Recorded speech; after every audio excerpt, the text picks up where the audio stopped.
What's up, dude? How we What's up? feeling? Pretty good. Can you hear me all right? That's all good? Yeah, I can hear you good. Sweet.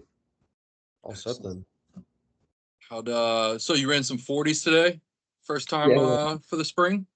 Yeah, that was the first time I've timed a 40 in 18 months or something. I think the last time I actually got the lasers out for a 40 was a couple summers ago. So yeah, it was a ton of fun. We finally got some sunshine out here, and so it was the perfect day for it. Nice. Opened up at what I see, 4-7 something? Yeah. I got a 474 today. So that's kind of what I expected. I think I did the math. It's like 4% or something off my best ever. So after a winter of just doing accelerations and a lot of heavy strength work, that's pretty much what I expected. And so that means a lot of room to grow this spring. Yeah, not too bad at all opening up there. Yeah. Are you plan on doing the Apex competition or anything in a month? No, I'm not. No. I'm a high school teacher, and so Okay.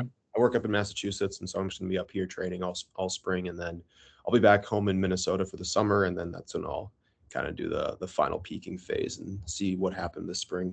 Nice. You doing any coaching at the high school? Not strength and conditioning. In the fall, I coached a soccer team, so Okay. just like the thirds boys team, so it was like all freshmen, just coaching soccer. And then in the winter, I helped out with the wrestling team. So I've been coaching sports. Kind of got out of the weight room for the last little bit of time, and it's been so much fun. The soccer team was a blast because I keep saying, I mean, it's what I did. I was just designed every practice so that I could play the whole time. Like if it Nice. really needed an all-time offense or an extra guy or something like that, like I was always the one to do it. So I just had a great time playing soccer and coaching that sport this fall. Yeah, that's awesome. Yeah. And you graduated from, it was Gustavus, right? Yeah, Gustavus. Yeah. Gustavus, and Mhm. that's where you got into strength and conditioning. Because if I remember correctly, they didn't have a strength coach there Yep, that's the originally. story. Yeah. So I was an undergraduate student there, and then the summer before my sophomore year, I was interning at Austin Yoakum's gym, his Hmm. first training center, which was just like a storage room in the strip mall, just outside St. Paul. And so I was helping out with his training sessions. And one of the guys who was training there was a soccer player at Gustavus. And so we just got talking about his team, what they do off the field, and he just mentioned they didn't really have a person running the program like that. And so I got in touch with the soccer coach, ended up becoming the strength coach for the men's soccer team for the next 3 years. And then kind of a similar situation with the men's hockey team there, where I just saw the opportunity and asked the coach if they wanted help in the weight room and kind of got the position that way. So yeah, I got 3 years of working with two Division three teams, just an undergraduate, which was a ton of fun. Nice. How Mhm. was that like as a learning process, like not having any head strength coach or, being kind of in college, experimenting it with yourself? Was it a big learning process through the years, or how'd that go for you? Oh yeah, absolutely. I mean, every year, like every week, my programming would just get, I think, better and better and better, or at least more thought out and more responsive to what I was seeing with the development of the teams and the athletes, and just feedback from players and coaches. It's really funny for me to look back at some of the first programs I wrote for the soccer team, which are literally like in a Google Doc, just like a paragraph of like descriptions. Like it's not really Yeah. a program; it's more of just like thoughts on a page that I would then kind of improvise into the weight room. Um, and up until kind of like my last spring, my senior year with the teams, where I had a much more individualized program where I let the athletes on the hockey team choose which program they wanted to follow. So I basically built out, um, everyone was in the same general offseason kind of preparation phase. And then for the last 6 weeks of the spring, they could either go into I call it the Workhorse program, where that's strength and getting bigger and stronger. They got hockey guys who wanted to be a little bit bigger and tougher on the ice, or the Racehorse program, the guys who felt good about their strength and size and just had to get a step faster. And so, just a much more built out, comprehensive, and then informed by what I'd learned over the past few years. But yeah, it was every day was an experiment, and both on myself and kind of doing my best to track whether it was sprint times or weights or jumps with the athletes, then just build it off of what I was seeing from their results. Yeah. So that's where the racehorse and the workhorse programs came from. Partly, yeah. I think I had I'd put those out before that spring, but I was kind of the first time I had brought those ideas directly into the teams, where for the most part beforehand, it was kind of just all a general hybrid of what my online programs were and what I was doing in person at the school. And then that spring, I kind of just took what I had been giving through Instagram and through online coaching, gave that to the hockey team there. Nice.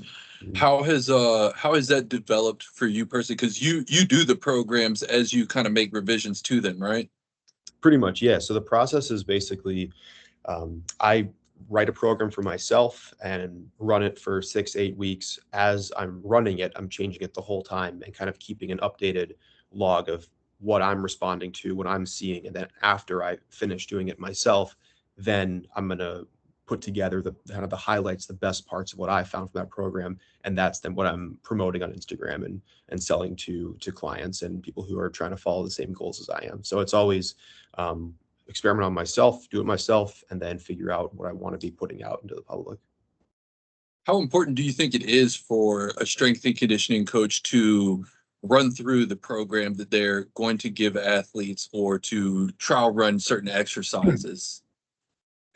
For me, it's crucial, but it's also what's a good word for it? It can be kind of a trap in that if you rely too much on that personal experience side, you're eventually only going to be programming training that works for people like you. So, for instance, thinking about soccer guys again, what I needed to get faster was I needed more volume of sprinting. I was a hockey player growing up and just didn't do the movement of sprinting that much. So what I needed to get faster was just more volume on sprinting. And then again, because of hockey, I have very underdeveloped feet, ankles, and calves just because they're locked up in a skate at all times. Just comparing the literal look, I mean, like the calf musculature I have compared to soccer guys, and then also kind of more responsiveness on pogo jumps and kind of their quickness off the ground. I was just lacking that a lot. So I needed a lot of lower leg strengthening and a lot of intense plyometrics. And so, I mean, it basically boils down to sprints and plyos, duh. But the way that I was doing them was at a specific ratio, intensity, volume that was unique to what I needed. And that's not what those soccer athletes need. They've been running their whole lives. They have a lot of volume of sprinting. Their lower legs and ankles and calves are very well developed. They can obviously be improved, but too much, they needed a different input than what I needed. And so I think it's a very easy pitfall if you are reliant on self-experimentation to end up kind of being blinded by that and forgetting about the athlete in front of you and just building a program that works for me because that's what I experimented on. But there's a reason why I post my highlights on Instagram instead of ESPN posting them for me. I'm not that good of an athlete. Like I need a different kind of training than a high level college athlete, an early professional athlete.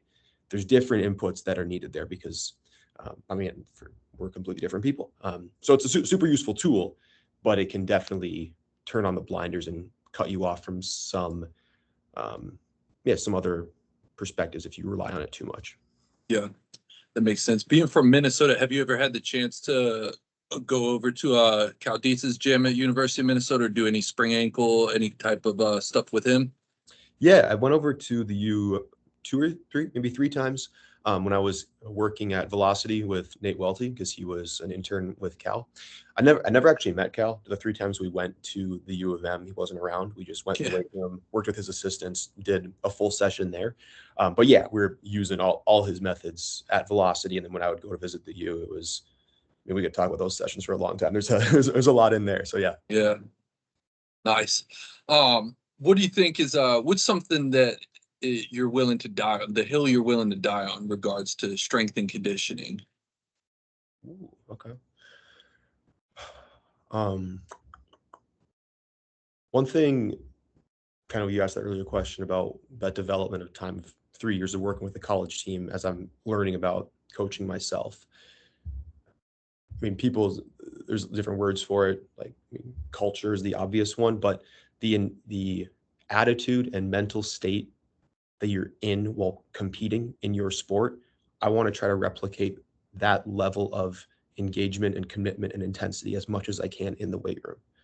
So the practical ways you do this, you create competition and you create game-like settings in your training because every strength coach knows this. Regardless of what the exercise is, if the intent to complete the exercise to the absolute extreme of what you can in that exercise isn't there, the exercise itself doesn't matter. It can be the right shin angle for the plyometric you're using based on all these measurements you've taken, but if the intent to actually get off the ground quickly and jump as high as you can isn't there, I don't care about the shin angle anymore because we're not actually developing anything. So creating competition and that game-like mental state in training, you do that through giving them things to compete at. So I mean, that you can tell I intern under Yoakum is that every session starts with some game, something that is getting them out of their physical comfort zones. It's getting soccer guys to rely on their hands. It's getting hockey guys to rely on their feet. It's getting them accustomed to odd man situations, working in just in simple terms, weird positions in a game. Can they only use one foot? Are there two balls in the game? Is there some weird constraint like this that makes them mentally confused and have to create a new skill out of nowhere? So starting every session with some kind of game like that that gets them out of their mental comfort zone while giving them something to compete as hard as they can at. I'll start every session with something like that if I have the space for it, and if not, it'd be creative.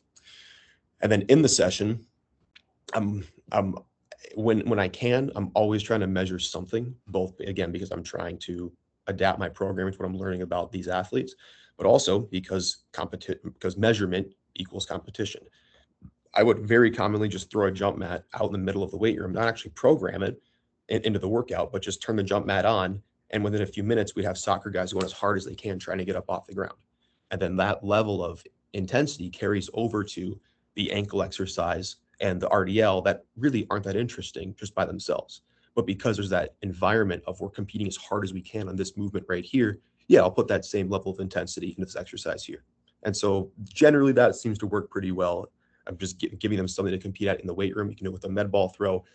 You can do it with just getting reps on something. Who can do the most pull-ups today? Just put that as a daily challenge. Daily challenges are always part of the sessions I coach to kind of, again, bring out that level of intensity and competition. Last little thing for that, I had this joke for a while that I kind of believed is that the music you play in the weight room matters more than the exercises.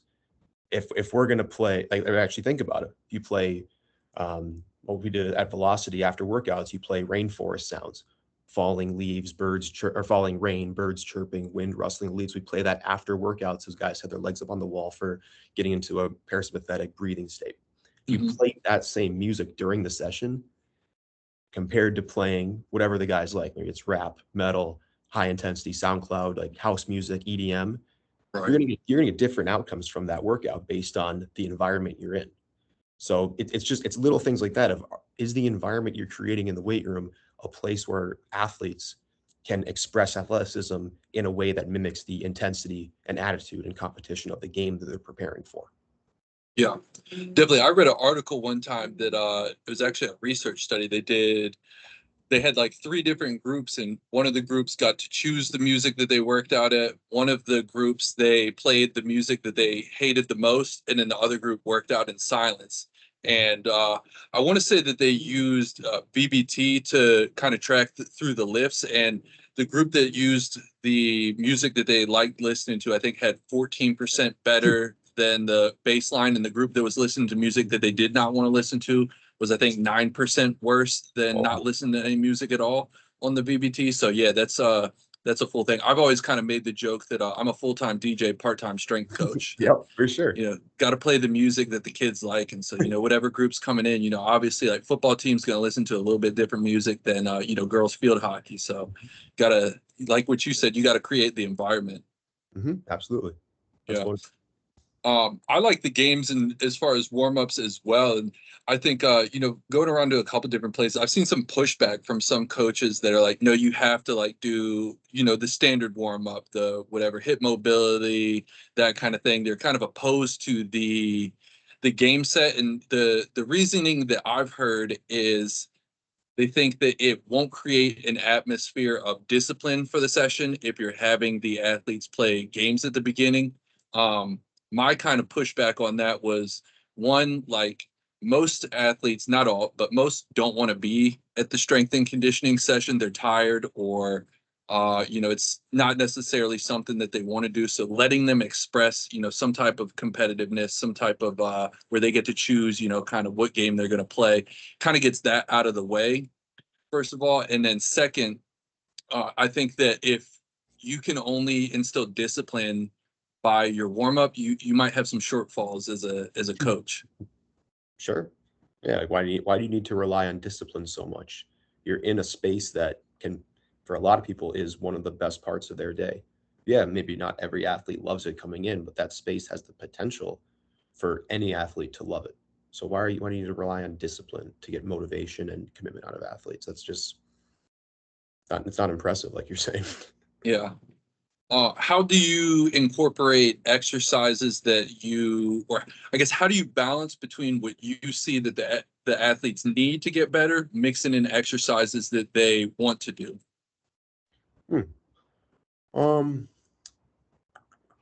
I think want to do. Can you describe that more? What do you mean want to do? Things that.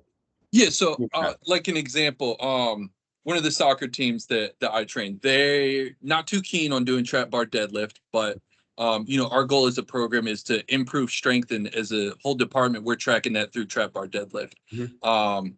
And so we've paired that with a maximal box jump for them. So that's kind of where they get to, do an exercise that they want to do. They kind of express that, they wanted to try to jump high, see how high they could jump. But logistically, with that many guys in there, we couldn't necessarily put a jump mat out and have them all, jump at the same time. So we've got boxes set up throughout the weight room, shortest to tallest, and that's their opportunity to kind of do the exercise that they want to do. Mm. And then how do you get them in that pairing? How do you get them to try on the trap bar? That kind of what you're asking? Yeah, so with the trap bar, we have the velocity zone. So that's the biggest thing for them. Right now, I think we're in like a 10% velocity decrement. So they do like two warm-up sets to try to build up to the weight that they need for right now. I think it's between like 0.45, 0.55 meters per second. And then they're doing as many reps as they can until they hit the fall off. So, the guys kind of sort themselves out with that based on racks. Like some of the racks, typically kind of want to max out. They want to go as heavy as they can to hit that speed. Other guys are, just kind of going through the motion. So that's Mhm. something that we're trying to get the buy-in. But we have the box jump in there because it's going to drive that maximal intent. There's not too many guys that are going to slack off on a box jump, especially if we set a minimum height and it's like you have no choice but to jump on this box. Mhm, mhm, mhm. Okay. You're saying you have some groups that are pushing it, that are really getting after the weight, and then there's some groups that aren't as much. How do those groups come about? Are you assigning guys to racks, or is it just kind of get in there and find a space? Like, how does that work? So they get in there and find a space. Specifically, so with our U19 soccer team, I want to say there's two or three teams that come in and lift all at once. So it's about 90 guys. Okay. Um, and so we don't have rack assignments for them at this point. They just kind Mhm. of organize themselves in the racks. Sure. Okay. Yeah. That's really tough then. Yeah. 90 guys is a lot. What I would do, what I did with my hockey team was same thing. Every team has that kind of bell curve of some guys love the gym, some guys don't want to be there. Most are kind of in the middle. For whatever the warm up was, if it was doing sprints, we're doing a game, we're doing something, somehow I would create partners for that. Maybe you're doing partner resisted band sprints. All right, you two guys are partners today. When you get in the gym, you're still going to lift together. And I would be very intentional about who I'm pairing with who. If I have the senior captain leader who puts everything into the session and the freshman is still kind of figuring out like what does it mean to be a college athlete, they're always going to be paired together to get after it. Mhm. But again, 90 guys, it's tough to make that happen. But maybe you just kind of group them into buckets. So if you know all these personalities, I imagine you have red, yellow, and green of who needs the most attention in the gym. Just maybe just I don't know, making groups that way, more bucketed groups. Just relying on your student leaders. If you already have guys who are pushing and who are doing the right thing, that's the best example you can have. You can talk as much as you want as a coach and try to add in the more fun or competitive exercises, but it's going to take an example of what it means to live it out to really to push those guys in the right direction. So other than that, um, uh, non- I don't know. That's my main one. I'd have to get a better sense of kind of the personalities I'm working with. But yeah, relying on the students if you have guys who are doing the right things. Yeah. Yeah, I did when I worked at the private facility, I did try to whenever we would play games or do relay races, that kind of thing, I would always pair up like fastest kid with the slowest kid on the relay team and, Yep, that's kind of helpful. drive the competition that way. Um, what do you have any advice for somebody who is an aspiring strength coach? Yeah. If you are in the financial position to do so, work for anyone for free. Just get as much experience as you can. Um, Partly because if you're a new aspiring coach, you don't have experience, you don't really have any value yet. Your value is basic labor. And so you can Yeah. help a local coach who you admire, respect, look up to, just offer to help out in the gym. And again, yeah, it can be a financially poor decision, but hopefully in the end it kind of pays off. So just getting into the gym in front of athletes as much as possible. That's got to be step one. Step two is what we talked about earlier, is training yourself. Of you have an athlete right in front of you. Every human's an athlete. You have yourself in front of you. Make yourself better. Take day one progress pictures, measure a few things, train for a few months, get better, post results on Instagram, share it that way, offer to train one kid. I can take you from here to here and just build up from there. So you're your own best friend in that situation. Just train yourself and share the results. Um, Another thing that helps me a lot in learning about strength and conditioning is looking beyond the training field for information and learning about what is coaching, what are sports, those kinds of things. So that can look like studying psychology. If I'm trying to motivate athletes, what do people actually care about? Why are people in these group situations where they're willingly sacrificing their time and energy to win this game? Actually looking at the psychology of that. Or maybe it's studying in college, I majored in religious studies. So studying belief systems of why do people believe what they're told in religions? How do they act out belief? What does it mean to be a follower of a religion? There's elements of good coaching that resemble leading some kind of religious practice of we're all agreeing to be here somewhat voluntarily. We're all aspiring to this ideal. We're all following these actions that in some way emulate or live up to the ideal we care about. Like there's a lot of crossover there. Only reading what super training and Joel Smith and looking at Instagram for training is great. You're going to learn a lot through that way. But strength and conditioning as a field has been around for what, 100 years ish, maybe a little more, a little Hmm. less. Human knowledge goes thousands of years beyond that. So if you're only studying what the Russians wrote about plyometrics and what we're writing about track and field today, you're missing out on 99% of human knowledge. So look beyond the weight room to learn more about people and the way people act and why people act. And that will help you as a coach a great deal. Yeah, definitely. I think that goes a long way as far as getting buy-in from the athletes. I'm actually developing a PowerPoint right now that kind of goes into the psychology of like coaching and getting athlete buy-in and different motivating techniques and whatnot. So plan on using that in the future when have interns or new coaches, that kind of thing. How much do you think that coaches should be able to walk the walk as well as talk the talk? So I guess to provide some background, I think, obviously it's important that a coach, has a philosophy, is able to explain the whys behind their training, but how important is it for them to be able to execute certain stuff? Is it important for like, a coach to have over a 400-pound deadlift or to be able to hit, a 30-inch vertical, that kind of thing? What do you think? Hmm. Um, it's helpful, but you don't need to. I mean, it's dependent on, again, the reason why you're a coach. If you're a coach because you are a pretty bad athlete and you just wanted to stay in sports, like that's okay. Not everyone is athletic. You can still love sports and love coaching people without being able to jump. Like that's fine. But it is super useful. Like when I started as a young coach, as an undergraduate, coaching guys who were older than me or coaching professional athletes when I was, well, like 21, it was helpful that I was decently athletic. I have some muscle. I can sprint kind of fast. I have solid weight room numbers. I'm not a good athlete, but in this room in the school, I'm pretty good. I'm good at this room. So that helps a little bit with just yeah, showing you know what you're talking about. Um, but Yeah, I think if there's a lot more to life than how much you can bench, and I think it's a useful tool to bench a lot, but there's a lot more value to you as a person beyond just those numbers. Yeah, good insight there. On the flip side of the question that I asked on what's the hill you're willing to die on, what's something that you've changed your mind on within the last year or so? Oh, that's a good one.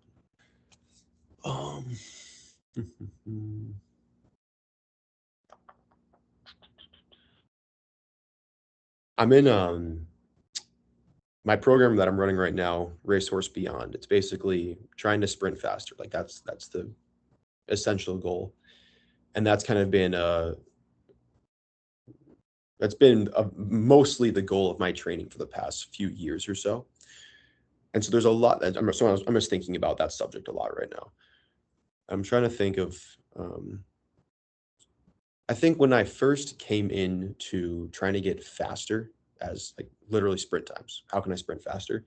My first instinct, because my lens was strength coach, is how can I be faster in the weight room? And I would literally just take traditional exercises and do them really fast. If I traditionally do Bulgarians for strength, okay, now do them fast. Take lighter weights, do them fast. Squat fast, RDL fast. Just do everything fast. And everything, I mean, everyone knows this again, but everything in the weight room is so vertical when you're trying to put force into the ground to lift the weight up. Mhm. Versus in sprinting, it's so much, there is obviously a vertical force component, but it's so much horizontal based of how are you creating projection through hips? How are you extending your hip extension to allow more time to generate that force forward? And so I think in the beginning of my speed training days, it was very in the weight room, very squat focused of how can I just extend my knees faster and just rely on the quads to just drive everything up. Where I Mhm. think my training in the last year or so, I've purposefully focused so much more on hamstrings and glutes and just generally hip extension of so that'll look like a lot of glute bridges. I like this one called a sprinter bridge. I think I got this from Yoakum originally, but you do imagine a glute bridge, but instead of your foot on the ground, your foot's on the wall.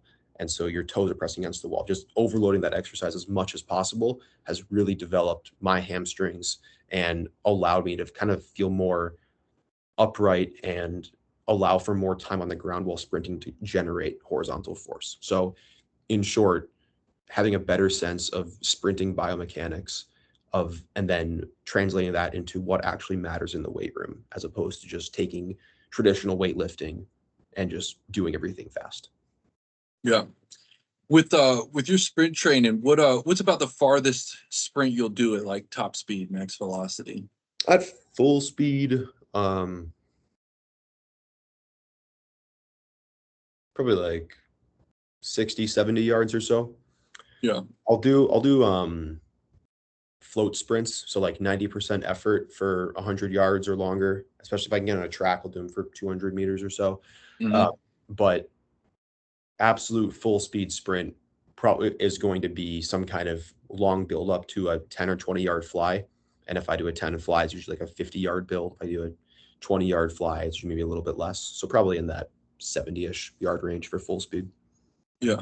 I feel like that's an often neglected distance in sprint training. I've seen lately it seems like the trend in speed training for team sports is kind of bringing the track and field fundamentals, at least some of the drills and whatnot, and the resisted runs with the 1080s to the team sport atmosphere. But I feel like you see a lot of the 10-yard flies, but really only up to like the 30-yard buildup or 10, 20-yard buildup. Mhm. Um, and my kind of thought process behind it was, if you look at track sprinters, obviously, their only sport is to sprint in a straight line, a little bit different than team sports. But I'd say I believe the average for a 100-yard or 100-meter dash guy where they hit max velocity is somewhere between 65 and 75 meters. And then Usain Bolt was even like 10 meters after that. I think he was 75 to 85. So that seems like a very neglected part of the top speed training. And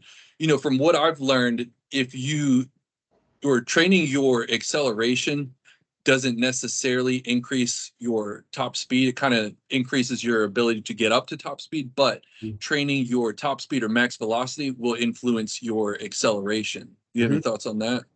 Oh yeah, definitely. Well, the best exercise you can do for getting faster is going faster. I mean, you brought up 1080s and those kinds of things, over speed sprinting, of moving your limbs faster than you could otherwise.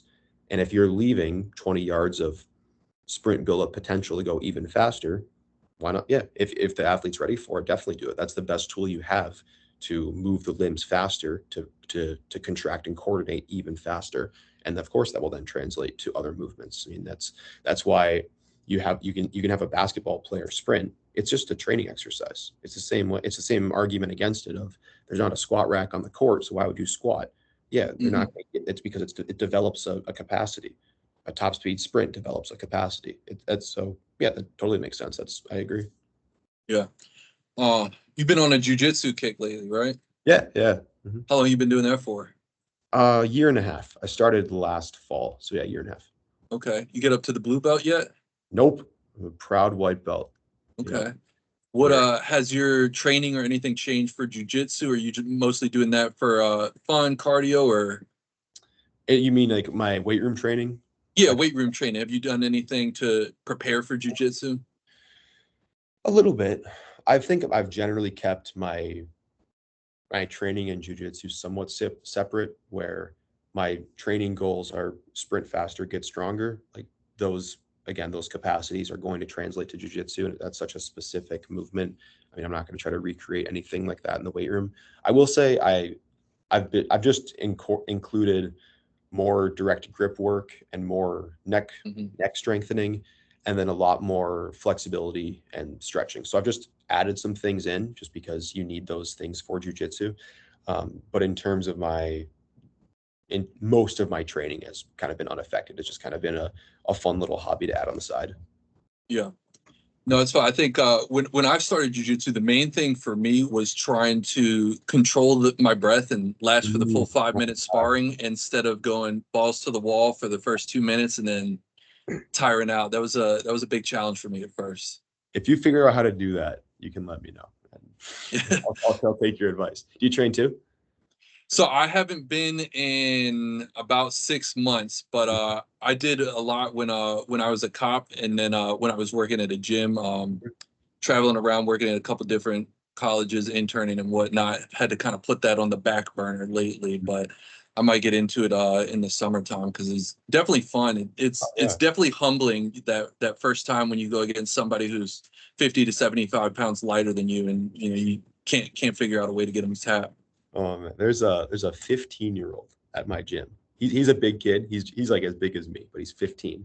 He destroys me. Everything. I can't do anything against him. If I don't tap against him in 1 5-minute round, that's a win for me. If I just survive, if I just protect myself, that's a win. He's a monster. So yeah, every day it's a ego destruction.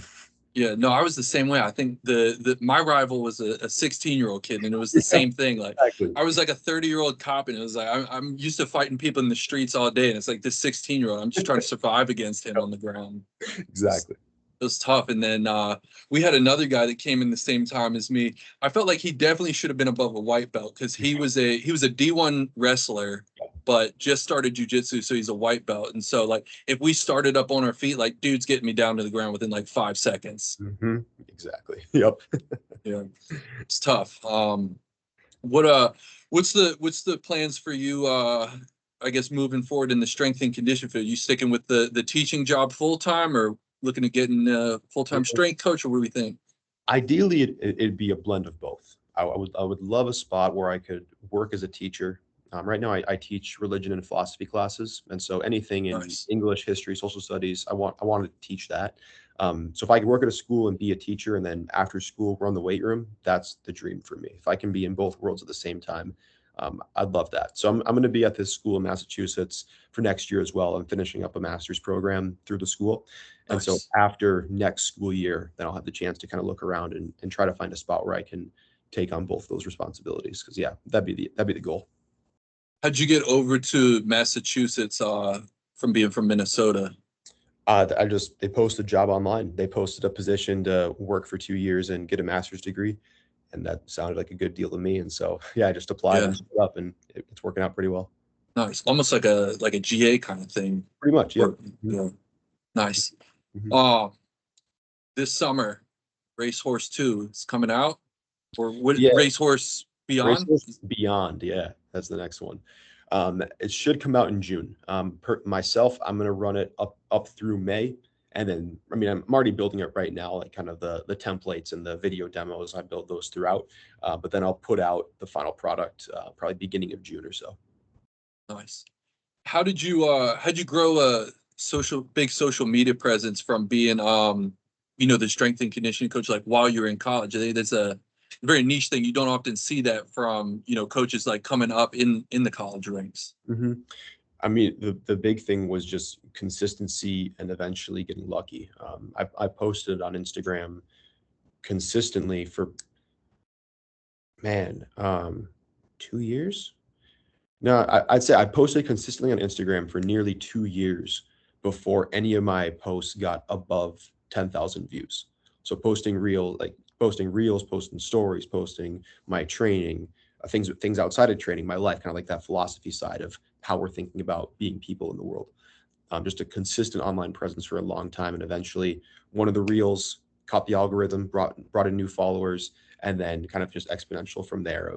And then my last summer working at Velocity, that was kind of the peak racehorse stage, and I was posting a ton of content all about speed training, and reels were just hitting and hitting, and things would get up to 100,000, 200,000 views, and that just brings in more followers. So it was being consistent. It was being authentic, of not pretending to know more than I did, constantly presenting my information as an experiment and a thought exercise and an idea, and kind of inviting the followers on Instagram to kind of participate in that curious discussion. I think most online presences are an attempt to give out truth, of say, this is what's right. These are the 3 ways to get faster. This is what's ruining your training. Those kinds of Yeah. titles. That's the And clickbait, that's cool. that's Yeah. the stuff that they say And can go viral. because it does, because it totally Yeah. does. If you look at my Instagram right now, I posted kind of like a clickbaity kind of reel earlier this week. It blew up. It's like 20,000 views as opposed to my normal, much less than that. And so because it works, but presenting yourself as the holder of truth kind of cuts you off from that conversation of the things we don't know. And so I think that's kind of been one thing that's made my presence unique, is kind of leaning into that uncertainty and that awareness that I truly don't actually know what I'm talking about. I'm just giving guesses. I think that's kind of set apart what I'm doing. So yeah, just being authentic with what I know and what I don't know. Um, yeah, so I think that's a big thing. Just being consistent and being yourself. Yeah. Nice. When you finish the master's program, are you looking to do kind of what you mentioned earlier, do any like internship or go try to work for any specific coach or anything, or trying to grow your own at the next job? Yeah, I'm not sure yet. I think so that for me that's still a year and a half away. And just knowing how my brain works, that's too far away to start making concrete decisions. If I think about a year and a half ago, totally different perspective on what I wanted to be, who I wanted to be, what I cared about. If I had to guess, kind of what I said earlier, I'd love to stay in the education realm, of whether that's working at a school as a strength coach, just working as a teacher and coaching sports like I am now. I'd love to stay in that world. I don't I'm not going to do an internship anywhere. I've done enough of those over the last few years. But I'd say there's a chance I could go back to looking at private training, of working at another facility or teaming up with someone else and trying to run a little business that way. So in short, I don't know, but it'll be something that I care about. Nice. How many years has it been since I guess you made the first versions of the workhorse and racehorse? hmm The first program I put out was in 2021, so 5 years Okay, ago.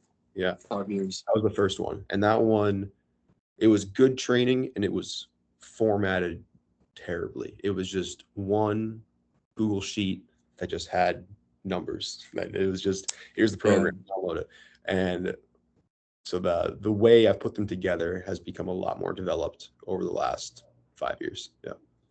Do you keep the programs? Ever look back on those and like see what the thought process was back in those days Oh and yeah, how it's evolved? all the time. Yeah, yeah, yeah. I keep every workout I've done since, man, probably 2018, I have either on paper or in Google Sheets.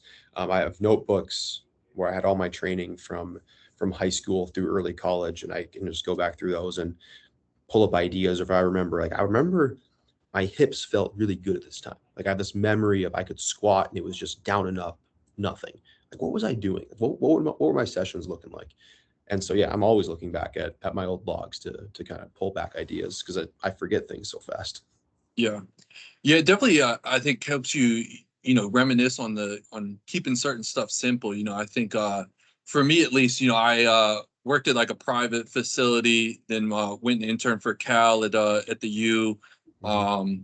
Went and had my own teams at a D2 college, and went out to University of Oregon, and so I've kind of develop programs throughout them. But some of the stuff when I've been making revisions to my programs and whatnot, I'll look and I'll be like, all right, this is ideal, but it's probably too complicated for someone to do if they were going to buy a program and run it in like a public gym. So looking back on some of the earlier stuff when I was working at a public gym, it's like, oh, okay, like yeah, that piece of equipment does exist. Like I don't have Mhm. to, have this specialized kind of equipment. Definitely, yeah. Yeah. The battle of trying to write a program that can be applied anywhere. Where like my Yeah, online definitely. programs, they're cookie cutter. They're one size fits all. I'm not offering revisions afterwards. And so writing it in a way that is authentically what I want the training to be in a way that can be applied in a Lifetime Fitness, in a Planet Fitness, or in a garage. That's always gonna be a struggle. Definitely. Last thing, you got anything you want to plug at the end here? Instagram programs, podcasts, Sure. other coaches, anything? Yeah, yeah. So my Instagram's workhorse.training. You can find that. I'm just on Instagram right now. I got my program coming out, a new one in the summer, but right now I have all my old programs up. My two most popular ones right now are Racehorse 2, which is totally focused around getting faster. So it's all about sprints, jumps, plyometrics, getting as fast and quick as you can. And then Horse Meat is my strength and hypertrophy program. So that one's again just what it sounds like. It's all about getting stronger, putting on muscle. I typically market that as kind of the building phase for Racehorse too. So doing the horse meat program of adding weight to your squat, adding a little bit of size, and then turning that new muscle into fast twitch, just getting as quick as you can with those gains.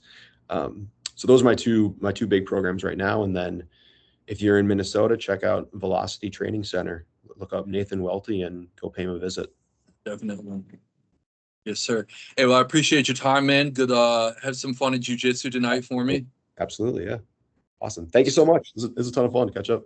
All right, my man. I will catch you later. Sweet. See ya.